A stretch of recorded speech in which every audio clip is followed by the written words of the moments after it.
북한 관련 소식으로 함께합니다. 고려대학교 남성욱 교수 나오셨습니다. 교수님 어서 오세요. 안녕하십니까. 안녕하십니까 교수님.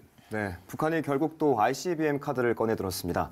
북미 정상회담 이전으로 돌아가는 거 아니냐, 이런 우려가 나오고 있는데 어떻게 보십니까? 네, 일단 북한의 국방과학원은 12월 8일 날 서해 동창리 미사일 발사 시험장에서 중요한 시험이라는 표현을 썼습니다. 네. 과연 중요한 시험이 무엇이냐에 관해서 인공위성을 가장한 ICBM 대륙간 탄도 미사일의 엔진 시험이라고 합니다. 그래서 이게 아마 고체 실험이 아니겠냐, 고체 연료의 실험이 아니겠느냐. 그래서 이제 본격적으로 미국과의 협상을 앞두고 미국이 가장 아파하는 변수가 결국은 ICBM 카드, 그 다음에 이제 핵실험인데 이 중요한 실험으로서 미국을 연말 시한까지 어떤 협상안을 내놓으라는 마지막 압박을 지금 가하고 있는 것으로 보입니다. 네, 말과 행동으로 도발 수위를 끌어올리고 있는 북한인데요. 이런 가운데 지금 안보리 차원의 북한 인권 토의가 이루어지게 되는데 여기에 대해서도 북한이 좀 민감하게 반응을 하고 있죠. 네, 사실 인권 문제는 매년 유엔에서 뜨거운 감자였습니다. 북한이 가장 꺼려하는 이유고 또 세계 각국은 북한의 인권 문제가 인류 보편적 가치 차원에서 개선해야 된다는 차원에서 인권 문제를 매년 토론을 하고 있습니다. 그런데 이번에는 인권 문제를 토론하는 과정에서 김성 유엔 주재 북한 대사가 특이한 발언을 했습니다. 이 핵 문제가 북한과 미국 간의 협상 테이블에서 내려왔다. 그러니까 이제 미국과 북한이 협상을 하더라도 핵 문제는 논의하지 않는다. 쉽게 말해서 핵심이 빠진다는 얘기 때문에 도저히 있을 수가 없죠. 그 얘기는 이제 인권 문제 토의에 대한 반발도 있고 또 미국이 최근에 북한과의 협상에 미지근한 태도를 보이는 데 대해서 강경 압박 발언을 연쇄적으로 하는 그 일환이라고 볼 수 있겠습니다. 네, 그만큼 한반도 상황이 위중하다 이런 상황을 알 수 있을 것 같은데요. 근데 이번 주말에 또 우리 한미 정상 간의 대화가 오갔는데 전화 통화가 오갔는데 이때는 어떤 내용들이 오갔을까요? 예, 트럼프 대통령이 전화를 먼저 했다고 청와대가 발표를 했습니다. 한 30분간 통화를 했다고 합니다. 실질적으로 중간에 통역이 들어가 있기 때문에 한 2, 30분 정도 통화를 한 것으로 보이고요.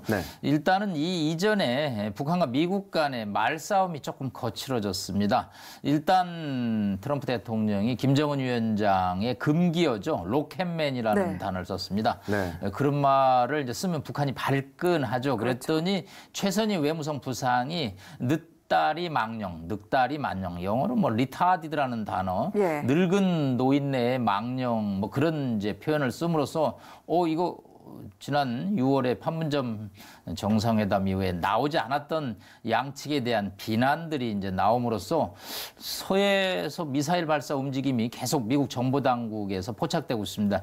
미국은 전략 자산을 최근 12월 들어서 계속 북한 상공으로 보내면서 북한 정찰에 나서고 있는데 북한의 군사적인 도발이 아마 임박한 거 아니냐 그런 차원에서 트럼프 대통령이 이제 문재인 대통령과 통화를 통해서 이 사태에 대한 아마 진단을 한 것으로 보입니다.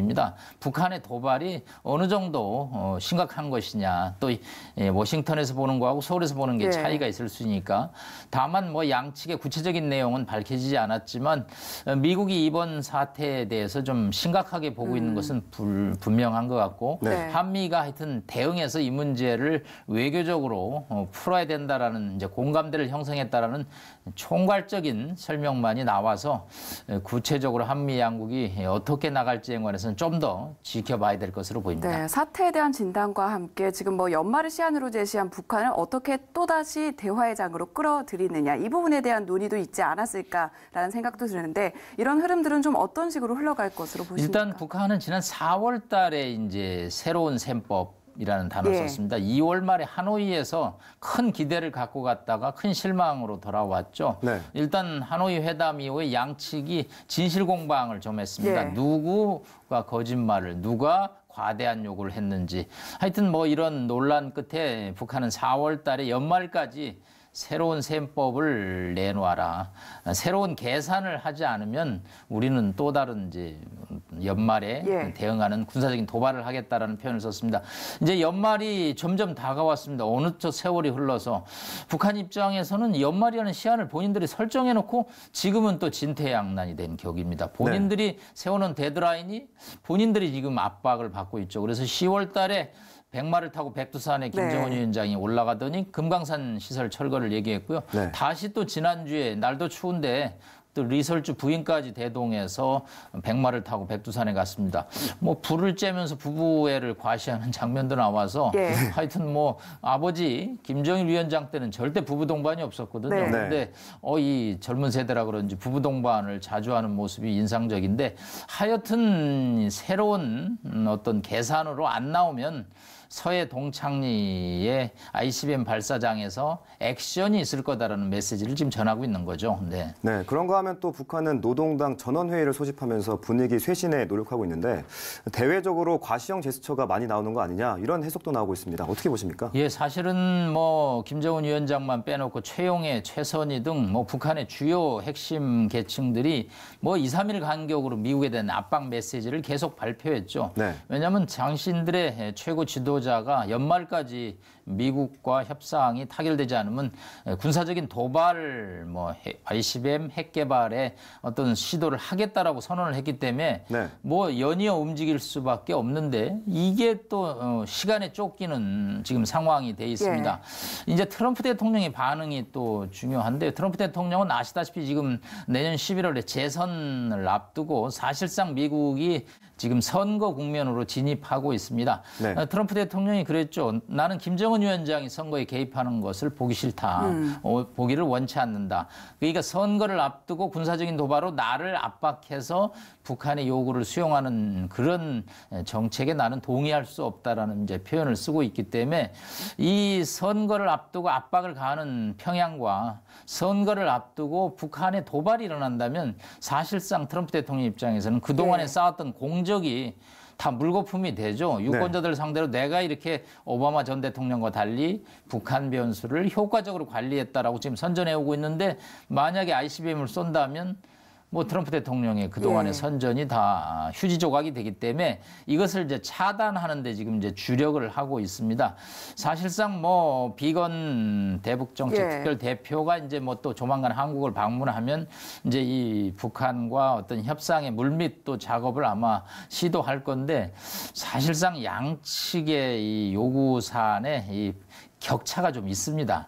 사실은 그래서 이게 맞추기가 힘들거든요. 왜 만나서 대화 못하냐 하지만 만나서 대화는 지금 벌써 몇 번 해봤는데 서로 기브 앤 테이크가 맞춰야 되는데 그것에 대한 인식 차가 매우 큰 상태라 앞으로 연말 연시 내년 1, 2, 3월 상당히 이런 문제를 저희가 2%에서 많이 다루지 않을 수 없는 그런 상황이 올 것으로 예상이 됩니다. 네, 좀 어떤 흐름으로 북미 관계가 이어질지 꼼꼼히 살피도록 하고요. 방위비 분담금 협상 문제도 이번에 좀 해보겠습니다.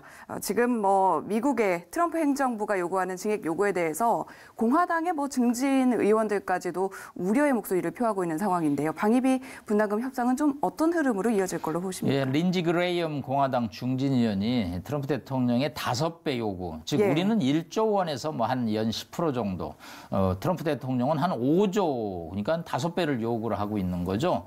한국이 부자 나라이기 때문에 돈을 더 내야 된다는 논리입니다.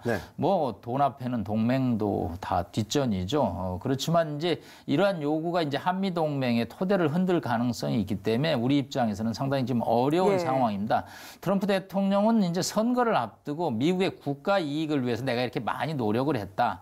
그래서 1차 타겟이 지금 한국이 그다음에 미국도 지난주에 나토 정상들한테도 2% 이상 국방비의 2% 이상을 방위비에 내지 않으면 그건 동맹도 아니다라고 극한 발언을 하고 있습니다. 그렇기 때문에 지금 한국 1차 협상 대표로 지금 만나고 있는데 지금 4차까지 지금 협상이 열렸습니다만은 아직도 가닥을 잡지는 못하고 있습니다. 우리 입장에서는 연 10억 불에 미국 무기를 사주고 있다라고 반론했더니 미국 대표가 한국의 현대차가 미국에서 파는 금액이 얼마인 줄 아느냐라고 반박을 할 정도로 뭐 돈 앞에는 동맹의 어떤 혈맹도 지금 어떤 의미를 보여주지 못하고 있습니다. 다만 이제 1조와 5조 사이에서 이게 이제 해를 넘기면 어떻게 했냐. 지금 1년 계약이 돼 있는 상태이기 때문에 일단은 이제 지난해 수준으로 가긴 하겠지만 미국 입장에서는 절대 해를 넘기면서 시간 끌 생각하지 마라. 그래서 아마 우리의 1조와 미국의 5조 사이에서 아마 2, 3조 사이에서 이제 결정이 될 가능성이 높은데 우리로서는 여전히 큰 부담이죠. 다만 다만 우리 입장에서는 미국의 요구를 어느 정도 수용하지만 우리의 또 미국에 대한 안보상의 요구가 있거든요. 예를 들어서 우리가 미사일 사거리를 지금 800km로 막아 있습니다.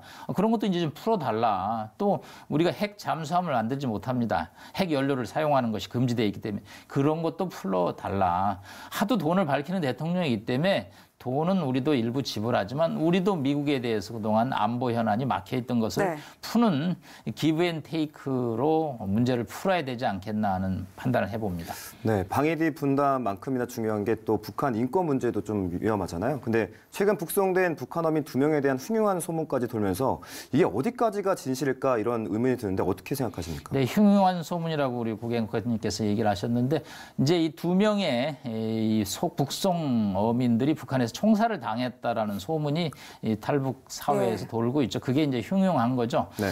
일단은 이제 정부의 조치에 대해서 반대하는 쪽에서는 한 2-3가지가 문제가 있다.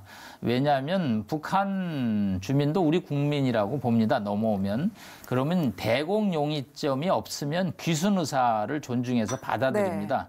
그러면 보통 한 3개월에서 6개월 정도 조사를 하거든요. 국정원등 합동신문조에서. 근데 이들은 이제 5일 좀 만에 조사를 이제 끝냈습니다. 그러니까 이들의 귀순 의사가 과연 정확하게 판단이 됐느냐, 정확하게 진정성을 판단하지 않고 너무 조기에 이제 북송함으로써 그들이 처형당했지 않느냐. 네. 그 다음에 이 절차 과정이 너무 투명하게 이루어지지 않았다라는 게 이제 언론의 또 일부 지적이 있습니다. 하여튼 이번 사태를 계기로 통일부하고 청와대는 북송의 어떤 매뉴얼대로 움직였다고 하지만 이 어민들이 남측 해상에서 우리 군과 우리 군경에 만났기 때문에 이건 우리 국민으로 취급해야 되는 북한 이탈주민법들이 있기 때문에 앞으로는 이런 사태가 이제 재발되지 않도록 좀 더 공개적이고 주도 면밀한 보완책이 있어야 할 것으로 보입니다. 네, 한반도의 위기 상황이 잘 관리되고 하루속히 대화를 통한 평화 해법이 찾아지길 기도하겠습니다. 지금까지 고려대학교 남성욱 교수와 이야기 나눴습니다. 교수님 말씀 고맙습니다. 잘 들었습니다. 고맙습니다.